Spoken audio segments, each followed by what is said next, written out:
Simmonds.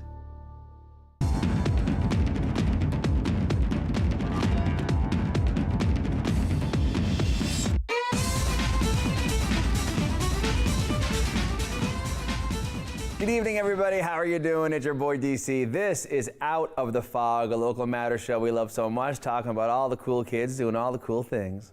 We got Brad and Melinda Simmonds on first. They're going to be talking about country music, international awards, and what's next for them, and a song that we're going to hear in just a few seconds.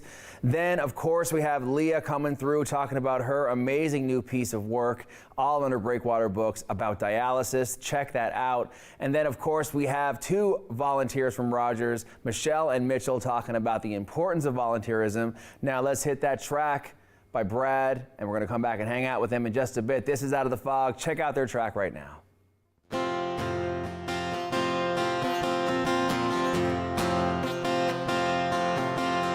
With new strings on this old guitar and a cowboy hat, I'm ready to go.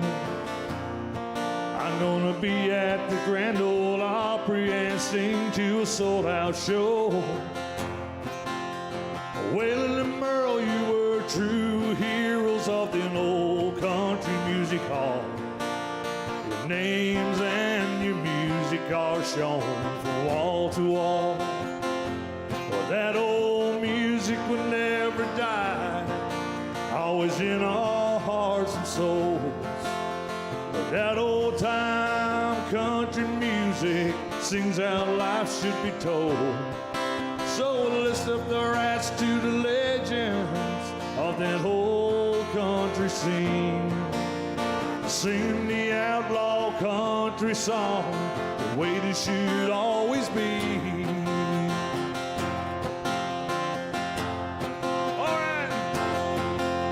Well, those old Opry stars will never fade like wood do over time. The music fills the halls and makes this old place shine. So strum a beat to an old country song and sing it way out loud. Let Waylon and Merle and all the world know that we are country music proud. That old music will never die, always in our hearts and souls. For that old time country music sings how life should be told.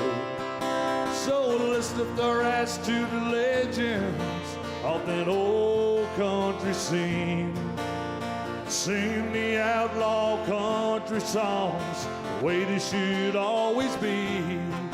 So let's lift our hats to the legends of that old country scene, singing the outlaw country songs the way they should always be. Singing the outlaw country songs the way they should always be. All right.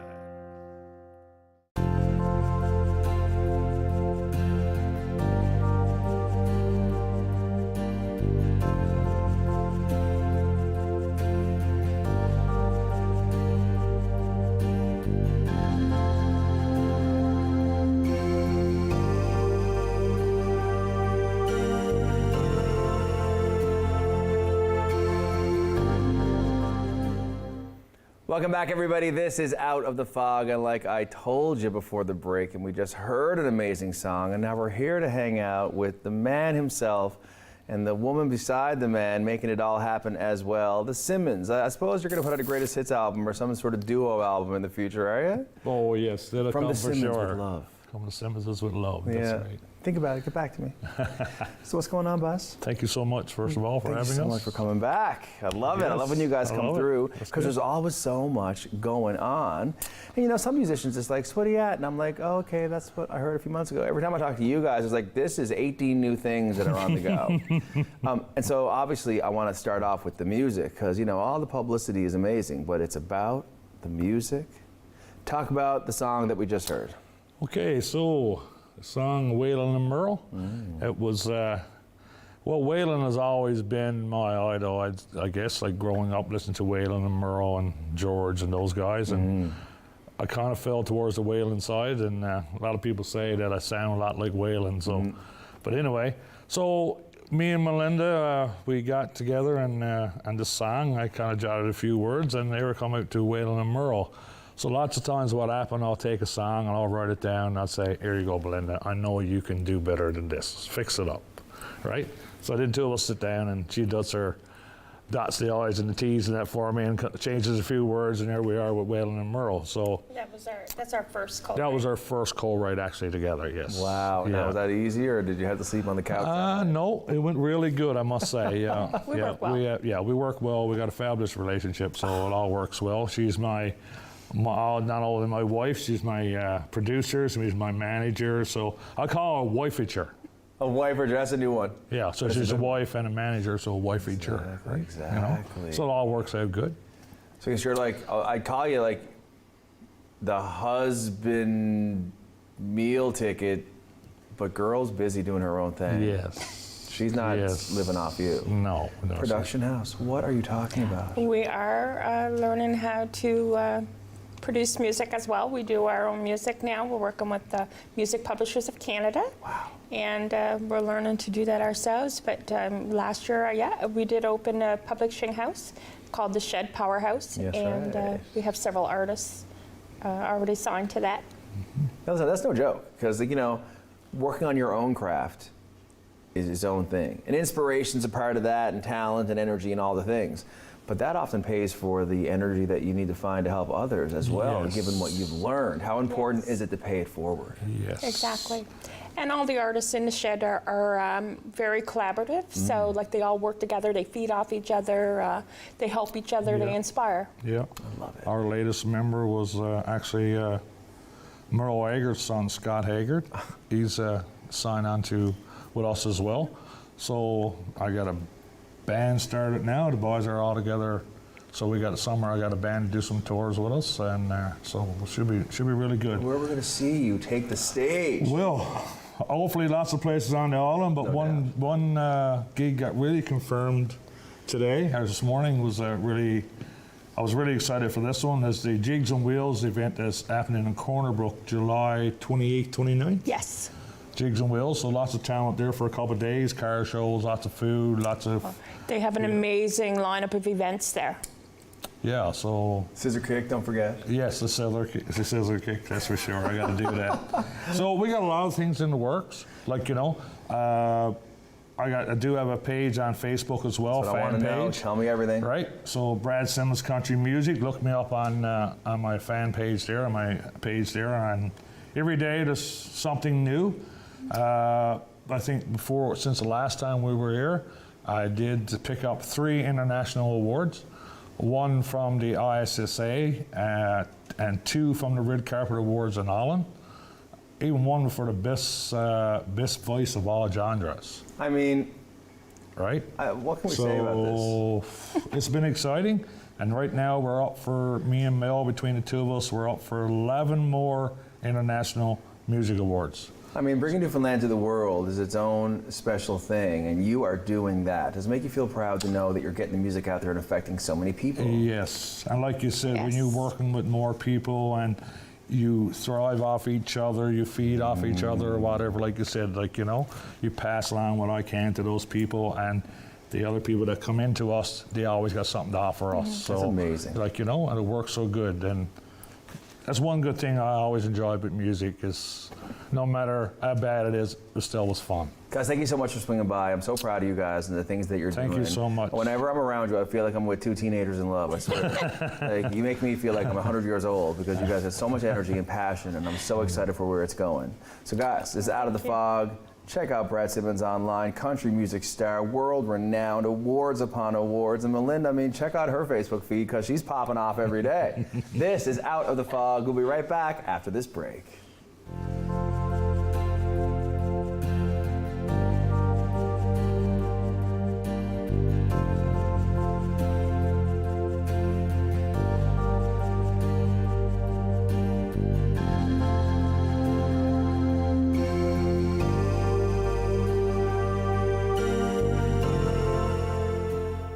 Welcome back, everybody. This is Out of the Fog, and I'm very excited for you to meet a daring individual who is using academics and research, lived experience, and the artistry of writing to convey a very important message, something that a lot of us live with but don't communicate enough about, and not enough of people know about this, and I'm learning right now in real time. Leah, hello. Hi. How are you? I'm great. How are you?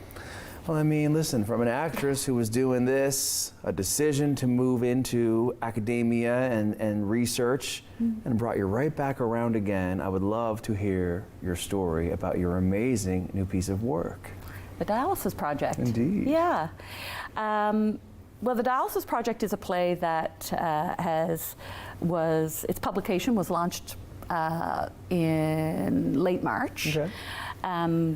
And it's a piece that is, as you say, like it's both a piece of creative performance as well as research. And the quick answer is it is a depiction of my personal lived experience of being a dialysis patient. I'm a home dialysis patient, so I administer my dialysis treatments every other day in my home. But I guess the main agenda of the project was to bring voice to dialysis. Kidney disease and dialysis are a really kind of under-sourced area. People don't really know about dialysis. While the research is evolving and developing, it generally is a fairly under-researched area in comparison to other conditions. And you know, it really felt like an invisible condition in terms of just some of the barriers that dialysis patients face every day of their lives. Yeah. Interesting, because, you know, when we first started the chat leading into our hang here now, and when I was actually posed in my own mind to understand dialysis, to me, I, for the first time, pictured myself in the position of someone who actually is a dialysis patient and what that must be like, whether it's a daily scenario or other. And it really, to your point, reminded me that a lot of people don't really know about dialysis and the percentage of folks who engage with that as a way to stay well. Right. It's beyond staying well. The dialysis is a life-maintaining procedure that people undergo multiple times a week.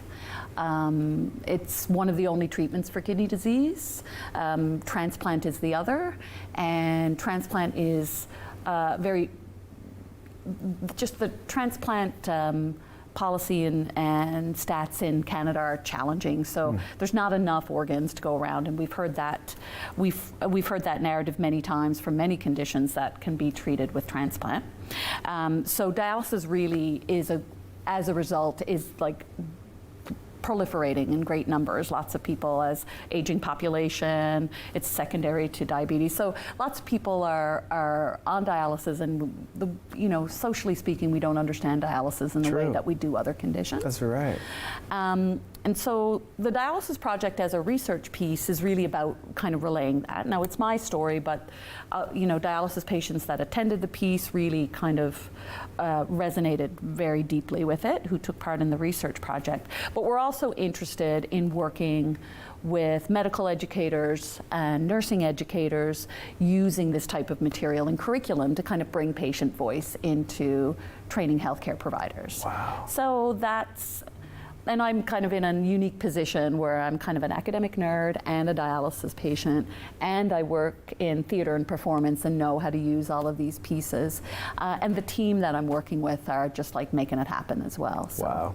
It takes a village, no matter what it is, am I right? Yeah, in the creating of the piece, like Robert Chafe, dramaturge, did, and my good friend from theater school, Evelyn Parry, who ran Buddies in Bad Times for a period of time, was the director. So we had a really rich, talented, invested creative team, and the research team are equally as talented. Yeah. Wow. What is your hope for the work that you've done?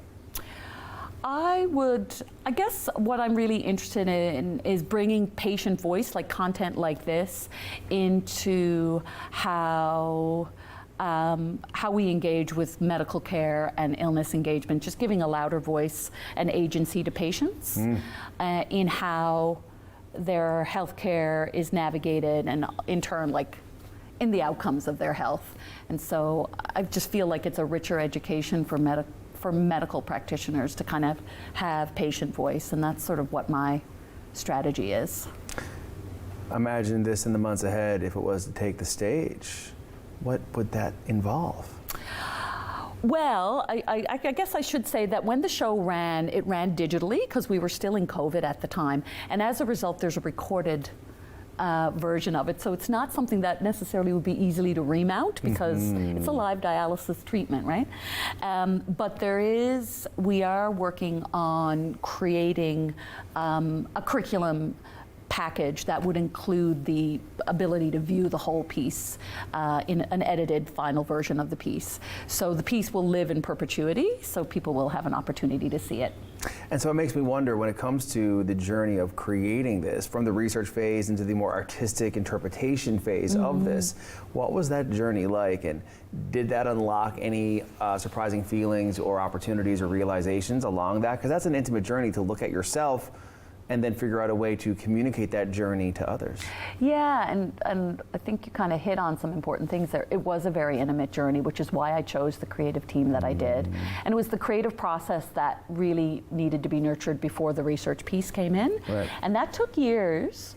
And we've discovered in hindsight that chronic illness kind of changes, over time. Like, just the nature of conditions change and the presenting issues change over time. And so as a result, as we were writing the piece that we ended up with is very different from the piece that we workshopped 2 years ago. Right, I bet. And it's just because, some of just the lived experience of chronic conditions also change.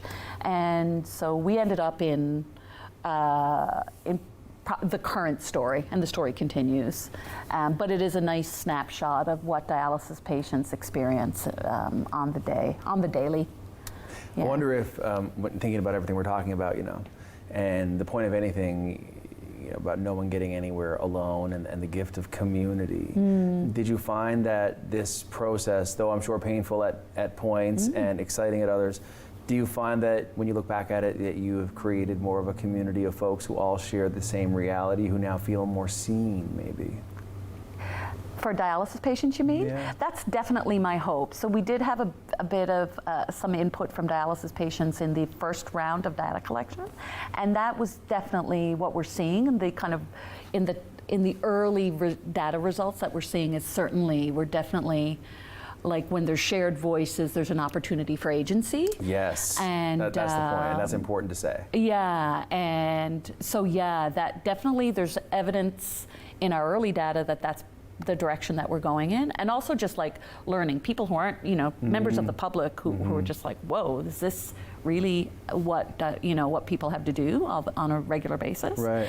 And the dialysis input that we got from patients really sort of told us that it really resonated with them, and sort of there was an opportunity for kind of agency and voice, and that's really what the project is about. That's amazing. What a noble motive, and how courageous are you? And I'm sure there's so many people that are proud of you, and I'm so feeling the same way, because it takes a lot to take something we're experiencing in private and rip the curtain open and share that with the world for a million reasons. Thank you for that. Although what I will say is, like, all dialysis patients, I'm just like one dialysis story, and it's meant to kind of open the door to potentially others, but there's so many dialysis patients in Newfoundland and Labrador, and they all have different experiences. There's only a portion of patients who actually do their home treatments. Many go to 3 times a week to a unit, and all of their stories are different in terms of capacity and degree of illness. So that's just what I want to shed light on. I love it. Yeah. Well, thank you so much for coming on today and doing that for you and for so many people across the province who need to know. Well, thank you for having me. I really appreciate it. Will you come back again? Definitely. I love it. Take care. Guys, thank you so much. Check out Leah Lewis online and find her creative work. Very important. This is Out of the Fog, and we'll be right back.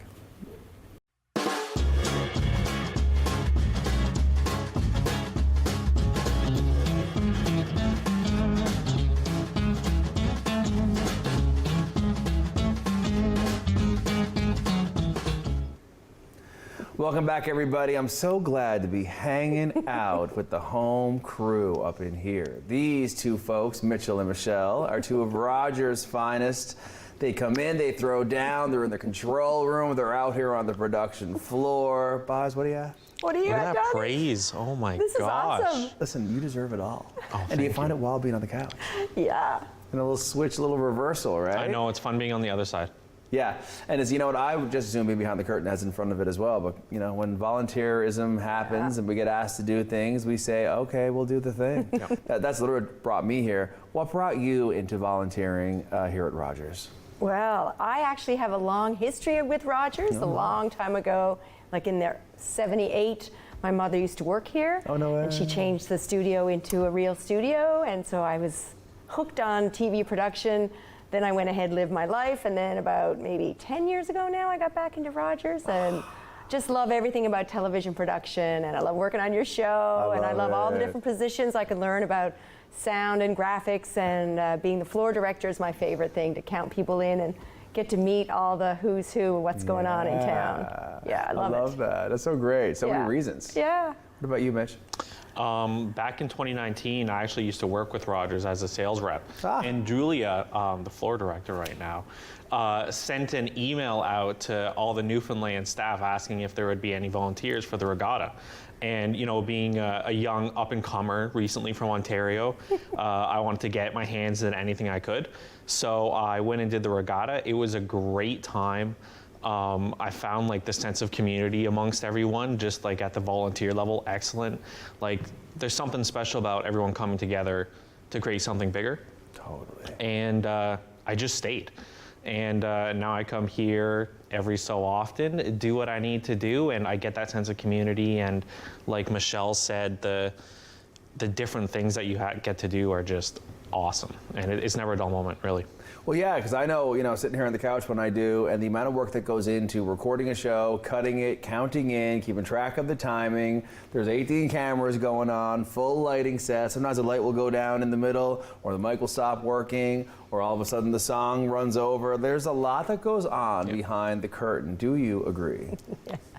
Way more than you even know. Yeah. And You're the right. duct tape comes in handy, and you know, Oh, we there's saw that always today. running around to catch things. But Yep. Mitch? Yep, there's a lot going on behind the curtain. There's a lot of laughs back there most of the time. Depends on the day, but a lot goes into it from everyone. It's definitely like an all hands on deck situation. It is. Yeah. You know, I want to ask, when it comes to this show and the number of folks that you've met and what you walk away with when the camera stops rolling based on the interviews and the things that get talked about, do you ever find yourself like later in the day once you leave here being like, man, that really changed the way I thought about this or the way I felt about that? Like, does that have an impact on you? Oh, yeah. Well, as floor director, I'm often over there crying, having a little weepy fest over there, and I've often gone home thinking so much about some of the guests on the show that I end up volunteering with them. So, you know, love it. like Home Again. Home Again. I love Home Yeah, Again. you and I last Friday night Yeah. did our little volunteer for the Heads Without Beds Yeah, it was fundraiser. great. So great, and it takes all hands to make something work. It really did, but I would never have known about them really had I not been working here and gotten to meet Amy and hear all about the show and then find out, well, they still need volunteers, and then I've gone to see their Again and Again shop and even tonight, you know, meeting local musicians, finding out what's on the go. I just feel like I'm always on the cusp of what's really happening. Your show's really on the cutting edge of what's happening in St. John. That's why I love doing the show, because you Yeah. get to meet all the cool people doing all the cool things. Yeah. When it comes to people watching this hang with us tonight and learning about volunteerism and how easy it is to get involved and how much that you guys get out of it, me included, what's your advice to folks sitting down wishing they had a little something extra going on in life to make them feel a bit more enriched? What do you say? I would say do it, especially when it comes to Rogers TV or just getting involved with anyone else really. But here, I feel like part of the in crowd for St. John's. You've got so many excellent guests with such a variety of things that they do, so many stories to be told, and like artists that are, you know, coming in hot in St. John's and Newfoundland, and being able to see those people and meet those people. It's really next level, and the connections you can make and the people you meet and the things you hear, it's worth it. It's worth it to come out and feel that sense of community that I mentioned. It's really wins all around, right? That's amazing. Yeah. I will say in our final couple of minutes hang, you know, there's over 2,000 not-for-profit charitable organizations here in the province. And, you know, no one gets anywhere alone. And the number of these organizations that need people out here watching this show tonight who may be interested in anything or have lived experience in any arena that might bond you to an industry or a type of cause, that's where you want to reach out. And it's funny because, you know, one of the TED Talks that I love from the past was about we've never had more digital channels to reach out for that proverbial cup of sugar, but we've never done it less. So please, dare greatly and get on the webs and look up these organizations and find out that they actually do need volunteerism, because that's what makes so many things happen. Do you guys agree? I agree, and there's nothing like a cold call. If something interests you, just get out there, knock on the door and say, hey, I'm really interested in what you're doing. Do you need a hand? Is there any way you need like an hour or two a week? I mean, everybody can give an hour or two a week at something. True. And next thing you know, you're surrounded by cool people that have similar interests, and you're following your dream, and it's just a win-win-win. Yep. I love it. And especially if you're young, like the practical experience that you get from doing anything with almost any nonprofit, and like you said, there are so many excellent ones in St. John's and Newfoundland as a whole. It's really unmatched, and being able to do it in your free time and like meet everyone, it's just the best. I love it. Well, man, thank you so much for reminding me about the gifts that volunteering brings, because I come in here and I hang out with all the people and I have a laugh and I walk out and it doesn't even fizz me that it is volunteerism that we're all doing here together, of course, with the other Rogers staff that we love so much, you know. So it really is a gift, and I'm very proud of what I do with Rogers as a volunteer. And of course, deadly friends come with that too, like you guys. So thank you so much for hanging out on the couch. And obviously, listen, you know, Thursday nights, I don't know if there's any space for those. We got the dream team, but there's so much else happening at Rogers and all the other cause-based organizations across the province. So on behalf of us, Michele, Mitchell, and myself, get out there, volunteer. It's why we're here. This is Out of the Fog. We'll be right back after this break.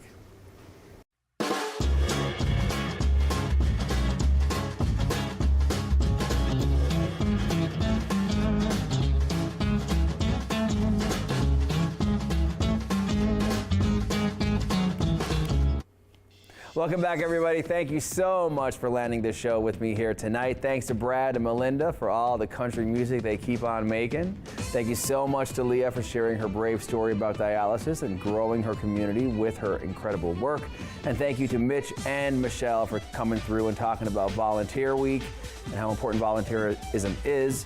And please make sure you hit rogerstv.com to sign up for some volunteering, but don't do Thursday because my home crew will come at you. This is Rogers TV's Out of the Fog. Thank you so much, and we'll see you next time. This program is brought to you by Ignite TV. Now you're in command. Visit Rogers.com for more details.